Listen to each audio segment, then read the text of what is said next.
विभुसंपृक्तो वागर्था प्रतिपत्तये जगता पितरो वन्दे पार्वती परमेश्वरो विना वेदं विना गीतां विना रामायणीं कथां विना कविं कालिदासं भारतं नहि संस्कृतभाषायाः प्रचार एवं प्रसारार्थायोजिते संस्कृतकार्यक्रमे अस्माकं महाविद्यालयः शिक्षक-शिक्षिकाः अत्र उपस्थित सहपाठी छात्र-छात्राश्च सर्वेषां कृते नमो नमः।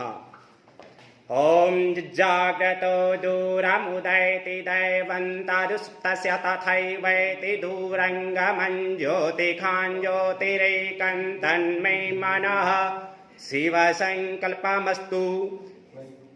इसी कार्यक्रम को आगे बढ़ाने के लिए मंच पर आमंत्रित करना चाहता हूँ आदरणीय डॉक्टर इंदिरा जुगरान महोदया की संस्कृत भाषा के इतिहास तथा महत्व पर प्रकाश डालते हुए हमारा मार्गदर्शन करेंगे। आदरणीय डॉक्टर जुगरान महोदया।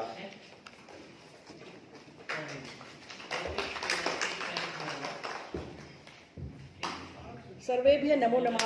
संस्कृत दिवसस्य सर्वेभ्यः शुभाशया। आज विश्व संस्कृत दिवस है और संस्कृत सप्ताह जो हमारा है वो 8 तारीख से, जिस दिन संस्कृत दिवस होता है वो पूरा सप्ताह हमारा संस्कृत सप्ताह मनाया जाता है। तो आज ये 8 से 14 तक हमारा संस्कृत सप्ताह है। तो आज जो है संस्कृत दिवस है। तो संस्कृत दिवस का इतिहास क्या है और उसका क्या महत्व है, इसको बताने से पहले मैं संक्षिप्त रूप से आपको संस्कृत भाषा की महत्ता और उसकी वैज्ञानिकता के बारे में बताती हूँ। संस्कृतस्य प्रतिष्ठे द्वे, संस्कृत और संस्कृत तथा। हमारे भारतवर्ष की 2 प्रतिष्ठा है, एक संस्कृत भाषा और दूसरा संस्कृति, क्योंकि हमारी संस्कृति और सभ्यता हमारी संस्कृत भाषा से ही दृष्टिगत होती है। तो आज हम पहले तो संस्कृत दिवस का क्या उद्देश्य है, क्यों हम संस्कृत दिवस को बार बार सुनते हैं और वर्ष में एक बार मनाते भी हैं, लेकिन इसकी आवश्यकता क्यों पड़ी, क्यों मनाया जाता है संस्कृत दिवस। तो सबसे पहले तो संस्कृत दिवस की जो आवश्यकता है या उसका उद्देश्य है वो ये है कि संस्कृत भाषा को संरक्षित करने और उसके प्रति ध्यान आकर्षित करने के लिए संस्कृत दिवस मनाया जाता है।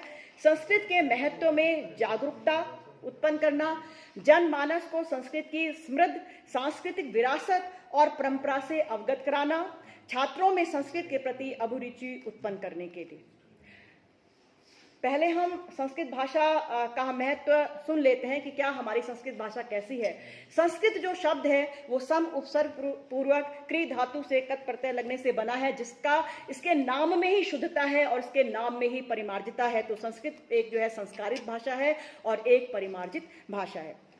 भारत की पहचान और आत्मा संस्कृत है, क्योंकि हमारी संस्कृति और हमारी सभ्यता हमारी संस्कृत भाषा से ही दृष्टिगत होती है। अगर हम संस्कृत को निकाल लें तो शायद भारत का अस्तित्व कुछ नहीं होगा या भारत की संस्कृति नहीं होगी।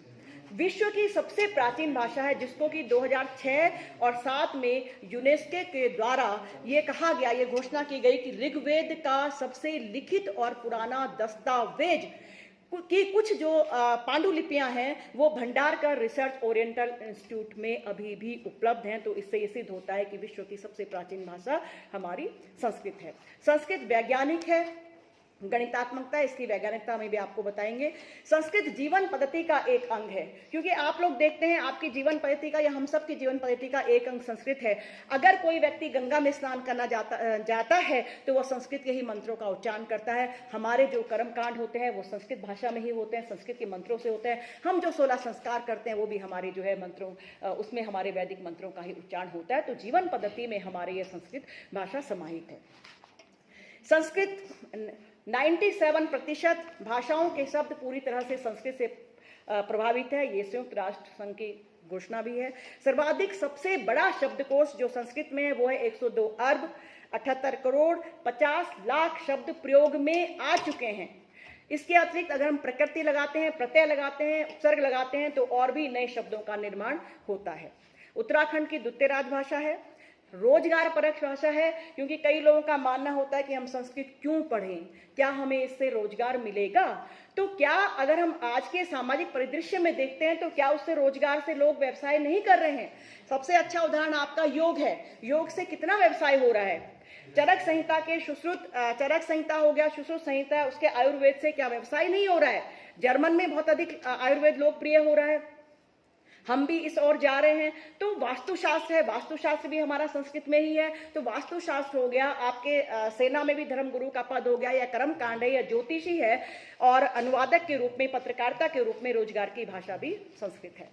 मैक्स मूलर ने कहा है कि आप अगर किसी भाषा के विद्वान हैं लेकिन आपको संस्कृत नहीं आती तो आपका ज्ञान अधूरा है। ये मैक्स मूलर जो जर्मन के एक प्रसिद्ध विद्वान थे। London Saint James convent school के ब्रोशर में लिखी हुई जो लाइन है वो ये है कि संस्कृत से छात्रों में प्रतिभा का विकास होता है, यह उनकी वैचारिक क्षमता को निखारता है जो उनके बेहतर भविष्य के लिए सहायक है। संस्कृत ज्ञान, समस्त जो ज्ञान है और विज्ञान है वो इसी में समाहित है। अगर आप देखते हैं हमारे जो है संस्कृत भाषा में ही उपनिषद भी हैं, पुराण भी है, रामायण भी है, महाभारत भी है, चित्रकला भी है, शिल्पकला भी है, खगोल शास्त्र भी है, गणित भी है। कौन सा ऐसा ज्ञान नहीं है जो हमारे जो है संस्कृत में नहीं है।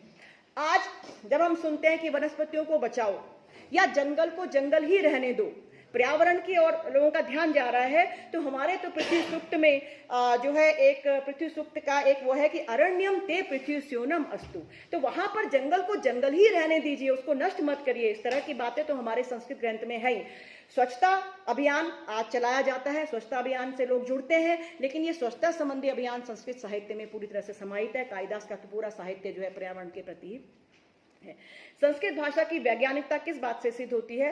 पाणिनि का व्याकरण पूर्णतः वैज्ञानिक है और उसमें कहाँ से जो है किस अंग से जो है कौन सा शब्द उच्चारण किया जाता है ये वहाँ पे पूर्णतः बताया गया है।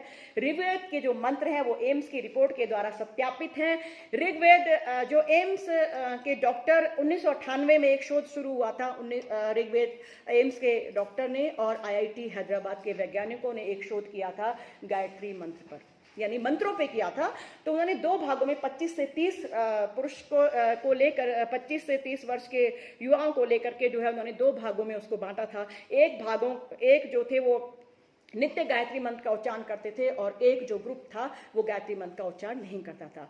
तो उन्होंने उसके बाद उन्होंने जब ये देखा 9 महीने तक उन्होंने रिसर्च की है उसमें और 5 साल तक वो डाटा का अध्ययन किया गया और उसके बाद जब उन्होंने 5 हफ्ते तक MRI की तो उन्होंने ये पाया कि जो समूह हमारा गायत्री मंत्र का उच्चारण कर रहा है वो उस समूह में सकारात्मक ऊर्जा अधिक है उस समूह की अपेक्षा जिन्होंने गायत्री मंत्र का उच्चारण नहीं किया, और जागरूकता अधिक है और उनका दिमाग अधिक शांत है।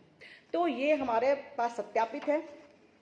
डॉक्टर हावर्ड, ये अमेरिका के वैज्ञानिक हैं, उन्होंने भी वैदिक मंत्रों को लेकर के, मंगलाचरण को लेकर के, भजन को लेकर के अपने प्रयोगशाला में इसका अध्ययन किया था और उन्होंने भी यही पाया कि गायत्री मंत्र प्रति सेकंड 1,10,000 ध्वनि तरंगे उत्पन्न करता है। तो इससे निश्चित रूप से जब हमारी तंत्रिका तंत्र प्रभावित होती है तो हमारे पास सकारात्मक ऊर्जा आती ही है। कंप्यूटर प्रोग्रामिंग के लिए सबसे उत्कृष्ट और स्पष्ट भाषा है। ये 1987 एक पत्रिका, फोक्स पत्रिका है, उसमें स्पष्ट किया गया था और नासा के द्वारा भी ये स्पष्ट किया गया है। वैज्ञानिकों के अनुसार संस्कृत की तार्किक और लयबद्ध व्याकरण से स्मरण शक्ति और समग्रता का विकास होता है। संस्कृत में जब हम वार्तालाप करते हैं तो उससे हमारी जो भी मुख की सभी मांसपेशियां या जीभ की सभी मांसपेशियां का व्यायाम होता है और उससे रक्त संचार बढ़ता है।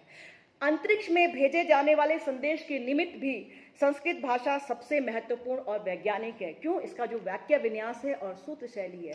इसका वाक्य विन्यास अगर आप देखेंगे कि अगर मैं कहूंगी कि अहम विद्यालयम गच्छामि, मैं विद्यालय जाती हूं, तो चाहे आप इसको अहम को पहले रख लीजिए, अहम विद्यालयम गच्छामि, और चाहे आप विद्यालय को पहले रख लीजिए, विद्यालयम अहम गच्छामि, तो उसका अर्थ वैसा ही रहेगा, उसका अर्थ का अनर्थ नहीं होता है। और चाहे तो आप गच्छामि को पहले कर लीजिए, गच्छामि विद्यालयम अहम, तो इसका अर्थ कहीं नहीं बदलता है। किसी और भाषा में ऐसा नहीं है। अगर और भाषा में तो उसका अर्थ का अनर्थ हो जाता है। तो उसका वाक्य विन्यास बहुत स्पष्ट है जो कि संस्कृत भाषा में ही संभव है। और विश्व के आकर्षण का केंद्र भी हमारा संस्कृत है। भारतवर्ष की अपेक्षा विश्व में ज्यादा संस्कृत को महत्व दिया जाता है। तो विश्व के 17 से अधिक देशों में कम से कम एक विश्वविद्यालय में संस्कृत पढ़ाई जाती है, उसमें शोध कार्य किया जाता है। वहाँ पे नेपाल है, श्रीलंका है, आपका जर्मनी है, फ्रांस है, मलेशिया है इत्यादि बहुत सारे विदेश जो है जहाँ पर देश हैं जहाँ पे संस्कृत में शोध कार्य और अनुवाद इत्यादि किया जाता है। जर्मनी में सबसे अधिक विश्वविद्यालय 14 विश्वविद्यालय जहाँ संस्कृत पढ़ाई जाती है। नासा संस्कृत के ताड़पत्रों पर यानी 60,000 ताड़पत्र की जो पांडुलिपियां उन पर रिसर्च कर रहा है। और नासा के अंतर्गत अभी जो नए वैज्ञानिक भर्ती होते हैं उनमें आर्यभट्ट के और वराह मिहिर के और दय मानव के यानी इनके वैज्ञानिक सिद्धांत पढ़ाए जाते हैं और दय मानव के सूर्य सिद्धांत उनको पढ़ाए जाते हैं, उनकी अनिवार्य क्लास लगती है। आयरलैंड और लंदन इन दोनों के विद्यालय में संस्कृत भाषा को अनिवार्य रूप से पढ़ाया जाता है, हाँ अनिवार्य रूप से पढ़ाया जाता है। फिर अब हम ये देखते हैं कि संस्कृत जो हमारे पास संस्कृत दिवस आता है, अब इस संस्कृत दिवस का इतिहास क्या है, क्यों शुरुआत हुई संस्कृत दिवस की, और संस्कृत दिवस हम जो है संस्कृत दिवस हम जो है कब मनाते हैं। तो संस्कृत दिवस की शुरुआत हमारे पास क्या हुई कि जब हमने ये देखा कि हमारी जो परंपरागत संस्कृत शिक्षा है, परंपरागत संस्कृत शिक्षा है, छात्रों की अभिरुचि कम हो रही है, उसमें छात्रों की संख्या कम हो रही है। तो आज़ादी के बाद कुछ योजनाएं तैयार हुई उसको विकसित करने के लिए कि हमें जो है किस तरह से संस्कृत भाषा का प्रचार करना है और किस तरह से उसको प्रोत्साहित करना है। तो सबसे पहले 1 अक्टूबर 1956 में तत्कालीन प्रधानमंत्री पंडित जवाहरलाल नेहरू थे जिन्होंने जो है एक आयोग का गठन किया। वो गठन हुआ था 1 अक्टूबर 1956 में और वो सबसे पहले प्रथम संस्कृत आयोग कहलाता है। उससे पहले भी और शिक्षा से संबंधित बातें थी, लेकिन जो मुख्यतः संस्कृत भाषा को या परंपरागत शिक्षा प्रणाली को लेकर के साथ चलने की बात थी वो प्रथम संस्कृत आयोग में आई थी। उसके जो अध्यक्ष थे वो थे सुनीति कुमार चटर्जी और उसमें जो है 9 सदस्य थे। उसमें जो है आचार्य विश्वबंधु शास्त्री थे, RN दांडेकर थे और VK राघवन जैसे बहुत ही सब साहित्यकार और भाषा शास्त्री थे। तो वहां पर उन्होंने कहा कि जो उन्होंने एक रिपोर्ट अपनी जो है 1958 में तत्कालीन जो शिक्षा मंत्री थे मौलाना अबुल कलाम आजाद को एक प्रतिवेदन दिया और उस प्रतिवेदन में ये था, वो प्रतिवेदन क्या था कि जो हमारी पारंपरिक संस्कृत शिक्षा है और आधुनिक संस्कृत शिक्षा इन दोनों के महत्व की बात की। तो पारंपरिक संस्कृत शिक्षा वो होती है जो शास्त्रीय और आचार्यों को साथ लेकर के चलती है और आधुनिक संस्कृत शिक्षा वो है जब हम BA में एक विषय लेकर के संस्कृत पढ़ते हैं या MA में हमने एक विषय लेकर के संस्कृत पढ़ लिया, उसको हम आधुनिक संस्कृत कहते हैं। तो पारंपरिक संस्कृत इसका विस्तार हो, किस तरह से इसका विस्तार हो, किस प्रकार की योजनाएं बनाएंगे और ये प्रतिवेदन जो है तत्कालीन शिक्षा मंत्री मौलाना अबुल कलाम आजाद को सौंपा गया कि उसका विस्तार किया जाए। तो उस समय इसका जो परिणाम हमें प्राप्त हुआ, तो सबसे पहले इसका जो परिणाम हुआ तो ये पहला जो हमारा संस्कृत विश्वविद्यालय बना था वो था राष्ट्रीय संस्कृत विद्यापीठ तिरुपति में है, वो आंध्र प्रदेश में है और इसका 1961 में खोला गया था। ये पहला संस्कृत विश्वविद्यालय था। दूसरा जो था श्री लाल बहादुर शास्त्री राष्ट्रीय संस्कृत विद्यापीठ जो अब केंद्रीय विश्वविद्यालय है वो नई दिल्ली में 1962 में। तीसरा था राष्ट्रीय संस्कृत शिक्षण संस्थान केंद्रीय विद्यापीठ के नाम से है, इसकी स्थापना की गई थी ये 1970 में तत्कालीन जो हमारी प्रधानमंत्री श्रीमती इंदिरा गांधी जो है। ये हमारे 3 और इस जो राष्ट्रीय संस्कृत शिक्षण संस्थान जो 1970 में था इसके 13 परिसर हैं जो अलग अलग प्रांतों में हमारे चलाए जाते हैं, जम्मू है, भोपाल है, लखनऊ है आदि अनेक प्रांतों में चलाए जाते हैं। ये तो वहां पर उस आयोग की बात है कि आयोग ने ये जो है 3 हमारे वो की, लेकिन आयोग के द्वारा ये भी सुझाव दिया गया कि तो संस्कृत के प्रचार के लिए प्रसार के लिए जिस तरह से 14 सितंबर को हिंदी दिवस मनाया जाता है उसी तरह से हमें एक दिन संस्कृत दिवस भी मनाना चाहिए। ये आयोग ने वहां पर सुझाव दिया था अपना। फिर उनका ये सुझाव था और ये सुझाव तो और लेकिन उसको जो मूर्त स्वरूप उस सुझाव को या प्राप्त हुआ वो मूर्त स्वरूप था 1969 में श्रावणी पर्व। लेकिन जब ये था कि संस्कृत दिवस मनाया जाए तो संस्कृत दिवस किस दिन मनाया जाए, कौन सा दिन ऐसा कि जब हम संस्कृत दिवस मनाएं, क्यों? तो तब उस समय तत्कालीन शिक्षा मंत्री थे डॉक्टर VKRV राव जो बहुत ही संस्कृत के एक प्रकांड जो है विद्वान थे। तो उन्होंने जो है एक मनुस्मृति का एक श्लोक है, अब मनुस्मृति का श्लोक है श्रावण्याम प्रोष्ठपद्याम व्या उपाकृत्य यथा विधि युक्तश्च छंदास सिद्धियेत मासान विप्रो पंचमान। मनुस्मृति का ये श्लोक 4थे अध्याय का 95 श्लोक है। इसमें यह है कि श्रावणी पर्व, क्योंकि हमारे गुरुकुल में जो अध्ययन पद्धति होती है, वहाँ पर जिस तरह से हम आज जो है जुलाई से नया सत्र शुरू करते हैं, तो उसी तरह से उस समय श्रावणी पर्व से नया सत्र शुरू होता था और मौस यानी 4.5 महीने तक अध्ययन होता था और पौष मास तक अध्ययन होता था और उसके पश्चात पौष मास से श्रावणी पूर्णिमा तक जो है अध्ययन नहीं किया जाता था। तो ये निरंतर चलता रहे, इसमें किसी प्रकार का अवरोध उत्पन्न ना हो जो हमारी ये संस्कृत शिक्षा है जो चल रही है, इसलिए उन्होंने जो है श्रावणी पर्व को चुना कि श्रावणी पर्व ही सबसे अच्छा पर्व है और ये भारतीय पंचांग के अनुसार मनाया जाता है श्रावणी पर्व, इसलिए इसको जो है श्रावणी पर्व से इसकी शुरुआत हुई है, जैसे कि आज हम नया सत्र शुरू करते हैं।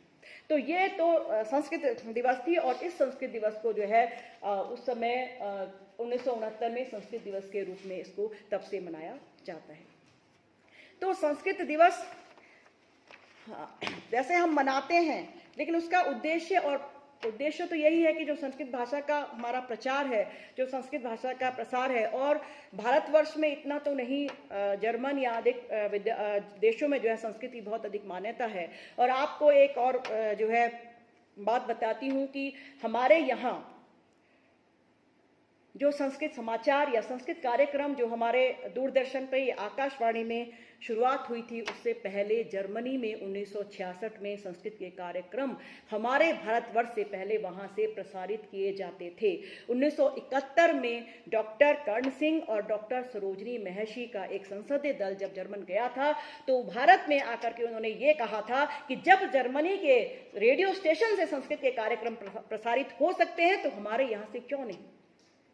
हमारे यहाँ बाद में शुरू हुए, वहां पहले शुरू थे, हमारे यहाँ क्यों नहीं। तो तब जो है 30 जून 1974 से हमारे यहाँ आकाशवाणी में संस्कृत के समाचार प्रसारित हुए और 1994 में 21 अगस्त को संस्कृत दिवस था, तो उसी दिन जो है 21 अगस्त 1994 से जो है हमारे यहाँ दूरदर्शन में भी संस्कृत के कार्यक्रम प्रस्तुत किए गए।